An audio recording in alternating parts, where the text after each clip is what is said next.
Hello, hello, ladies and gentlemen. This is Pool, And this is Senex. and we are bringing you the next game, actually the next match in the round of 16 FRB Indeed, the Grand final Tournament. match of the round of 16. Yeah, that's actually correct. It is the final match between ClashShew and HeavensLight, two excellent players. ClashShew, of course, playing Protoss in the bottom left, and HeavensLight playing as Zerg in the top right.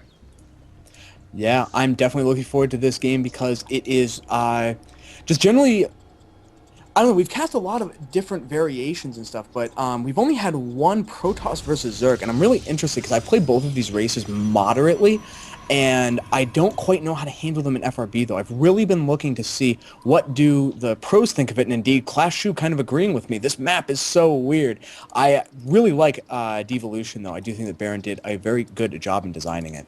Oh yeah, the map itself is really, really fun to play, and as we saw in Rainbow versus Puck, can lead into some really interesting strategies with tons of base trading and moving around all over the map. So we'll see how it does play out in PvZ. And I do agree with you. I would like to see some higher skilled games between Zerg and Protoss players. So hopefully this match does live up to what we're wanting to see, especially as far as just balance goes and kind of seeing, just how it plays out.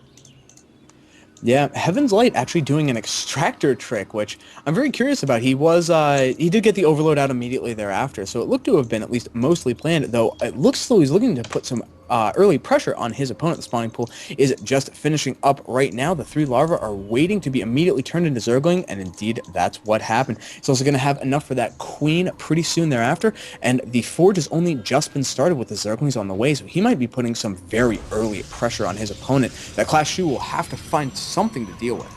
Well, there's a good chance though that ClashShew, if he sees or spots us coming, will just go ahead and put a pylon down. Hopefully, we'll be able to hold off enough, and actually could even wall off with a cannon if he really, really needed to. But he is going to go ahead and put down one cannon in cover, and really all he needs to do is put that pylon, like I was saying, and he should be fine for now.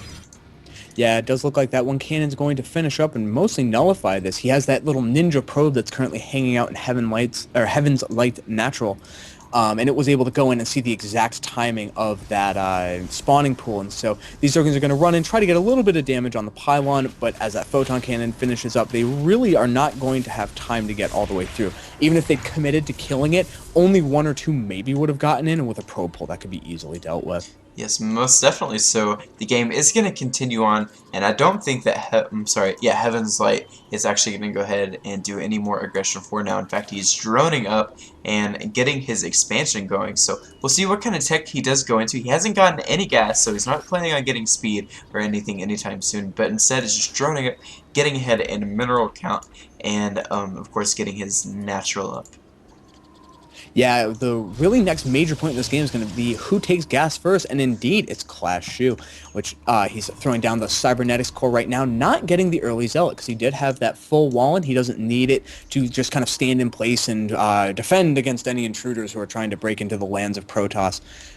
So he's only got the one gas right now, not throwing it down on his natural just yet. If he wants to put that down, it will be in about 10 seconds if he wants it immediately when that Nexus finishes. There is the Overlord floating in right now to spot exactly that.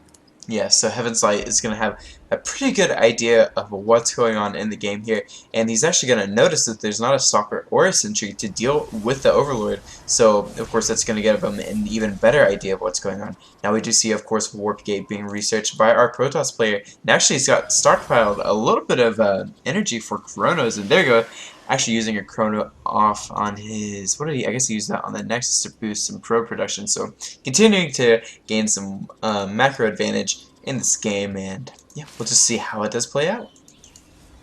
Yeah, speaking of macro advantage, there's a very slight one for Heaven's Light. He's up one worker, though. He is now taking his third. That's definitely what I was just about to talk about. Because he had not taken a gas, it was very likely that he was going to be continuing to expand behind this, taking the fast third in order to respond to his opponent, though that one probe is moving in right now. And it's going to be very interesting if Heaven's Light saw it. It was right beneath the Overlord, but if he didn't notice it, if he wasn't looking at the minimap right then, there's an opportunity for ClashShew to plant down a proxy pylon and either cannon or warp in order to deny that third base. Yeah, that would be really fun to see. Hopefully he does do that. Of course, there's a good chance that he's actually just there for scouting, and it does look like ClashShew is actually moving up with a Stalker and a Zealot to, of course, get some scouting information, and apply just a teeny tiny bit of pressure to Heaven's Light. Does look like Heaven's Light is moving out with some Zerglings, so he will know that this is coming, and of course that Overlord knows that it's coming because he's getting beaten to death by the Stalker. And actually, Heaven's Light might lose an Overlord.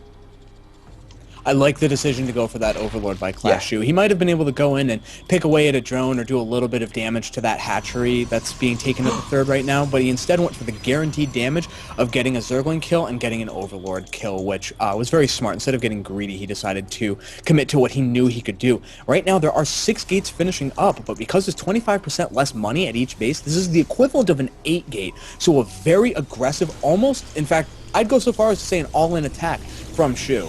Oh yeah, I definitely agree. He's not going.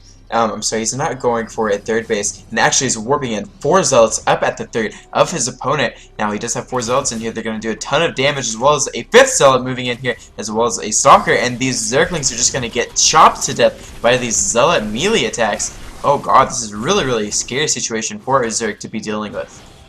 Yeah, Heaven's Light's in a ton of trouble right now, particularly because of the +1 attack, that critical upgrade that lets Zealots 2-shot Zerglings just finish. There's no Zergling speed to let him get good surrounds, and there's just a ton of Zealots on the field. Looking at it, there's 10 Zealots against 17 Zerglings, which is a totally one-sided stomp fest in favor of the Protoss, and as we see, Heaven's Light knows for a fact he can't hold this base. He cancels the Spine Crawlers and just surrenders it, trying to do as much damage as he can with the Broodlings, but it's really looking dicey for him. The Roach Warren now getting started. That would be the best way to deal with these Zealots, but there's already been a very large warping of Stalkers.